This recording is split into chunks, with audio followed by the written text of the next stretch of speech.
Le titre de ce livre, c'est L'homme spirituel. Il est écrit par le bien-aimé frère Watchman Nee.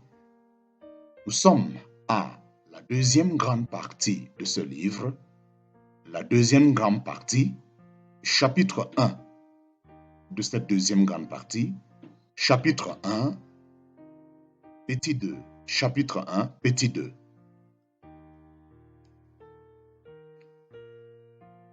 Comment l'homme devient-il chair? Comment l'homme devient-il chair? Ce qui est né de la chair est chair. L'homme ne devient pas charnel en apprenant à être mauvais à force de péché, ni en s'adonnant à la licence dans son avidité à suivre les désirs de son corps et de sa pensée. Le Seigneur Jésus fait cette déclaration claire et nette qu'aussitôt qu'un homme est né, il est charnel. Ce n'est ici ni sa conduite, ni son caractère qui sont déterminants. Il n'y a qu'une chose qui en décide. De qui est-il né? Chaque homme de ce monde a été engendré de parents humains et est par conséquent jugé par Dieu comme étant de la chair. En parenthèse, Genèse chapitre 6, verset 3. D'après la parole de notre Seigneur, un homme est chair parce qu'il est né du sang, de la volonté de la chair et de la volonté de l'homme. En parenthèse, Jean chapitre 1, verset 13. Et non pas à cause de sa manière de vivre ou à cause de la manière de vivre de ses parents. Petit 3, quelle est la nature de la chair? Petit 3, quelle est la nature de la chair? Ce qui est né de la chair est chair. Ici, il n'y a ni exception ni distinction. Aucune somme d'éducation, d'inclination, de culture, de moralité ou de religion ne peut empêcher l'homme d'être charnel. Aucune activité humaine, aucune puissance humaine ne peut le changer. Le Seigneur Jésus a dit « est ». Par ce mot, la question est tranchée pour l'éternité. Le caractère charnel d'un homme n'est pas déterminé par lui-même, mais par sa naissance et tous les plans qu'on imaginera pour sa transformation resteront sans effet. Quels que soient les changements extérieurs qui peuvent survenir, l'homme reste irrévocablement chair. L'homme non régénéré. L'homme non régénéré. Le Seigneur Jésus a déclaré qu'une personne non régénérée, quelle qu'elle soit, née une seule fois, en parenthèse, c'est-à-dire née seulement de l'homme, est chair et par conséquent vit dans le domaine de la chair. Durant la période pendant laquelle nous n'étions pas encore régénérés, nous vivons selon les convoitises de notre chair, accomplissant les volontés de la chair et de nos pensées, et nous étions par nature des enfants de colère comme les autres. En parenthèse, Éphésiens chapitre 2, verset 3. Un homme dont l'âme peut céder aux convoitises du corps et commettre de nombreux péchés inavouables peut être tellement mort du côté de Dieu qu'il peut n'avoir aucune conscience d'être un pécheur. Au contraire, il peut même en être fier, se considérant comme meilleur que les autres. À parler franchement, lorsque nous étions dans la chair, les passions des péchés provoqués par la loi agissaient dans nos membres, de sorte que nous portions des fruits pour la mort. En parenthèse, Romains chapitre 7, verset 5. Pour la simple raison que nous étions charnels, vendus au péché. Il s'ensuit qu'avec notre chair, nous sommes les esclaves de la loi du péché. En parenthèse, Romains chapitre 7, verset 5, verset 14 et verset 25 de Romains chapitre 7. L'homme non régénéré est sans puissance pour accomplir la volonté de Dieu parce que la chair le rend sans force. La chair est même inimitié contre Dieu parce qu'elle ne se soumet pas à la loi de Dieu et qu'elle ne le peut même pas. En parenthèse, Romains chapitre 8, versets 3 et 7. Cela ne veut pas dire que la chair soit indifférente aux choses de Dieu. Les hommes charnels se donnent parfois toutes les peines du monde pour observer la loi. Mais maintenant que Dieu a déterminé que l'homme ne serait pas justifié par les œuvres de la loi, mais par la foi au Seigneur Jésus, en parenthèse, Romains chapitre 3, verset 28, ceux qui essayent de suivre la loi ne font qu'étaler leur désobéissance, cherchant à établir leur propre justice en lieu et place de la justice de Dieu, en parenthèse, Romains chapitre 10, verset 3. En résumé, ceux qui vivent selon la chair ne sauraient plaire à Dieu, en parenthèse, Romains chapitre 8, verset 8. Et c'est cette négation qui scelle leur destin. Dieu regarde la chair comme absolument corrompue. Malgré toute sa puissance, Dieu ne peut pas transformer la nature de la chair en quelque chose qui lui soit agréable. Sa corruption est telle que même le Saint-Esprit de Dieu est incapable, par ses protestations, d'ôter à la chair son caractère charnel.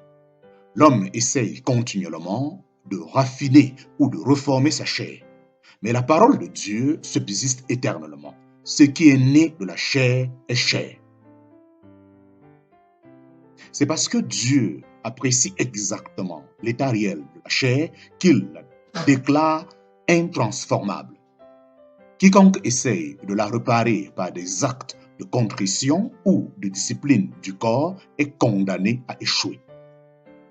Dieu admet l'impossibilité pour la chair d'être modifiée, réparée ou améliorée. C'est pourquoi, en sauvant le monde, il n'essaye pas de changer la chair de l'homme, il donne au contraire à l'homme une vie nouvelle pour lui aider à en finir avec la chair. La chair doit mourir. La chair doit mourir. C'est cela le salut. C'est cela le salut. Le salut de Dieu. Le salut de Dieu. Chose impossible à la loi parce que la chair la rendait sans force, affirme l'apôtre, Dieu a condamné le péché dans la chair en envoyant à cause du péché son propre fils dans une chair semblable à celle du péché. En parenthèse, Romains chapitre 8, verset 3. La réaction de Dieu au péché qui s'attache à tous les hommes, c'est de prendre sur lui la tâche de les sauver. Sa méthode, c'est d'envoyer son propre fils dans une chair semblable à celle du péché. Son fils étant sans péché, lui seul est qualifié pour nous sauver. Dans une chair semblable à celle du péché, c'est la description de son incarnation. Il prend un corps humain et se lie à l'humanité. Notre verset de Romains chapitre 8, verset 3 nous dit aussi de quelle manière il est devenu chair. Ici, l'accent est mis sur sa qualité de fils de Dieu. Par conséquent, d'homme sans péché. Quoique dans la chair, il reste le fils de Dieu et demeure sans péché.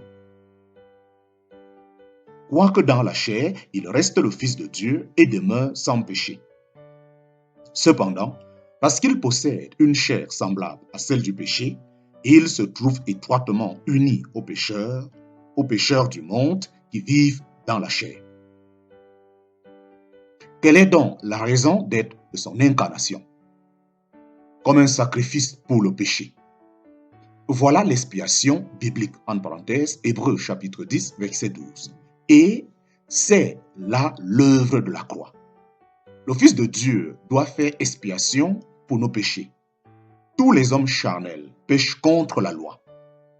Ils ne peuvent pas établir la justice de Dieu et leur châtiment, c'est d'aller à la perdition. Mais en venant dans le monde, le Seigneur Jésus prend cette chair semblable à la chair du péché et s'unit si parfaitement à l'humanité charnelle qu'elle a été punie pour son péché dans sa mort de la croix. Il n'a aucune raison de souffrir car il est sans péché. Il souffre cependant parce qu'il a pris une chair semblable à celle du péché. Dans sa position de nouvelle tête de l'humanité, Le Seigneur Jésus prend maintenant toute l'humanité avec lui dans sa souffrance. C'est ainsi que s'explique la punition du péché. Comme sacrifice pour le péché, Christ souffre pour quiconque est dans la chair. Mais qu'en est-il de la puissance du péché qui remplit l'homme charnel? Il a condamné le péché dans la chair. Lui qui est sans péché a été fait péché pour nous, en sorte que c'est pour le péché qu'il meurt. Ainsi, le Seigneur Jésus a réellement mis le péché à mort dans sa chair. Nous pouvons donc voir que dans sa mort, ce ne sont pas seulement nos péchés qui sont jugés, mais le péché lui-même. Aussi, le péché n'a-t-il plus de pouvoir sur ceux qui se sont unis à la mort du Seigneur et ont, en conséquence, condamné le péché dans leur chair. Régénération. Régénération. La libération de la pénalité et de la puissance du péché. La libération de la pénalité et de la puissance du péché, Dieu l'a accomplie dans la croix de son Fils. Il place maintenant ce salut sous les yeux de tous les hommes, afin que quiconque veut l'accepter soit sauvé. Dieu sait qu'il n'y a aucun bien dans l'homme. Aucune chair ne peut lui être agréable. Dieu est. Aucune chair ne peut lui être agréable. Elle est corrompue au-delà de toute possibilité de réparation. Comment donc l'homme peut-il plaire à Dieu après avoir cru en son Fils si Dieu ne lui donne pas quelque chose de nouveau? Dieu soit béni, il confère une nouvelle vie, sa vie incréée à ceux qui croient au salut par le Seigneur Jésus et le reçoivent comme leur sauveur personnel. C'est ce qu'on appelle la régénération ou la nouvelle naissance.